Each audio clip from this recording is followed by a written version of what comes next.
Well, here in the UK, one family have decided to pay reparations to the people of Grenada, where their ancestors owned 6 sugar plantations. And I'm joined by a member of that family, Humphry Trevelyan. Thank you so much for joining us here on the UK Tonight. Perhaps you could explain to us why reparations were so important to your family. Well, I think the first thing to say is that actually it was the apology. I think there's confusion caused by always focusing on reparation. Yes, reparations is and will be a very important issue. But what we learned was that the first step towards gaining confidence of the people who suffered the trauma, the generational trauma of enslavement, is to be open and to say, yes, our family was involved in that. And to the extent that the impact of that enslavement continues today in all sorts of ways in terms of the conditions in which people live, and the apology is relevant. And it's not a question. We were assured by all of those in the Caribbean movement for reparations, by people in Grenada who we were in touch with. It's not a question of guilt. They're not holding us guilty to what happened 200 years ago, but it is a matter of acknowledging the hurt and the trauma that people still live under, and showing that they can be heard, they are heard and seen and recognized. And this is something that emerged very clearly from our visit when we presented a letter of apology to the Grenadian government.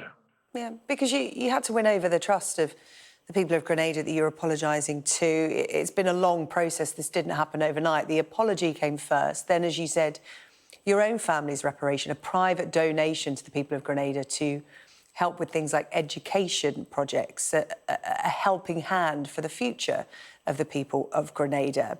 But the issue here seems to be, obviously, any governmental figure or royal figure that's going to any of the Commonwealth countries, you know, the apology seems to be the hard thing. The reparations, it seems, are even harder. So Keir Starmer said it's not on the agenda. The Chancellor, Rachel Reeves, when asked if the UK can afford to pay any kind of reparations, she said no. But your family, and you said it yourself, it's about more than money. It's about investing in the future of these nations by way of apology. So just talk to us about some of the things we're talking about when we get into that realm of discussion. Yes, I think that once we decided to go ahead with the issuing of an apology and being open and frank about that, we have then since then been in touch with the head of the Reparations Commission in Grenada, and also members of the family having conversations with other Caribbean islands about that, and really listening to them to hear what they think would be appropriate and the kinds of support that would be appropriate.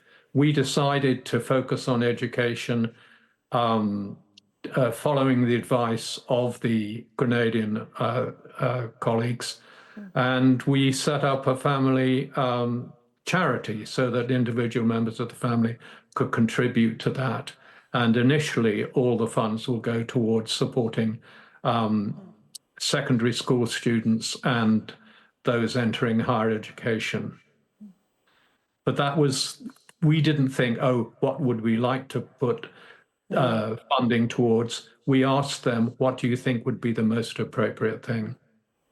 Yeah, it's about having an open and honest conversation, isn't it? And so many people think about reparations as paying a huge bill, and for what those countries and those people went through, you can't put a price on that. And it is about discussions going forward as to what reparations look like, because, as again, people do tend to think it's this huge cheque to hand over, and it's about so much more than that. Yeah. Humphry Trevelyan, thank you so much for coming on to talk to us about what your family have done for the people of Grenada in paying reparations and starting a conversation with them about the future. Thank you.